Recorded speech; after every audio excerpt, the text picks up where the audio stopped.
Born after 1996, Gen Z are entering the workplace and reshaping them. They are bold, tech-driven and purpose-driven and are not afraid to switch off if the vibe's off. So, how do companies attract and retain this generation? Let's break into it. When I talk about purpose more than paycheck, I really think it's about growth and purpose personally. And when it comes to personally, every Gen Z really wants to be valued. And in this generation, values matters. And when a person have values, they go to a next level. And it also explains when company shows that how that company impacts Gen Z, so they value more, and also it connects with the company's mission and also their personal mission, so eventually it will grow. What do you think? Absolutely right. And in addition to that, I want to say that a rigid 9 to 5 in a cubicle, that is a fast track to losing the real talent. Basically, the giving flexibility doesn't mean that we are giving a lower productivity. True, basically. So we can see the companies that often who are giving flexibility, they have happier and productive employees. Yeah, truly said, Akshita. So just wanted to add one more point in it. Like what I think is Gen Zs are more looking towards the growth. They are only drive towards the growth, or you can say they are very fast driven and all. So what we could offer the Gen Zs is skill training.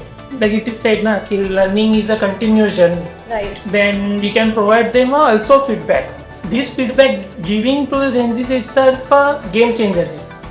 And secondly, if I add on this, like we should not at all rely on our meetings, annual meetings. To adding what Jay said is modern workplaces are not just about the office. It's about what tools and technologies you are using. Nowadays, everyone likes to be tech more. Like doing paperwork and all is not Gen Z stuff at all. What do you think? I really think this also helps with the flexibility of the Gen Zs, because nowadays it's not about 10 to 7 jobs. Absolutely. Gen Zs are working really hard to help the company and also to build their knowledge as well as. So I really think flexibility also counts in this discussion. Also, And one everyone- more thing is, Also, everyone, here's what set Gen Z apart is they want to work for companies where they feel valued, seen and heard, not just as employees but as human beings. And also that means including policies like open communication, wellness programs and etc. What do you think? I absolutely agree. Along with that, I would like to add that celebrating with the colleagues and team also helps Exactly, in culture yeah. brings the Yes. main character of the person. Exactly. True. And also the upskilling skills which we are talking, it will be only come when we work in it. And this will also help us in like companies to keep candidates with them for longer period of time. Yes. Perfect. So everyone, hiring Gen Z isn't hard, they just expect more and rightly so. Want to attract Gen Z talent? Let's start.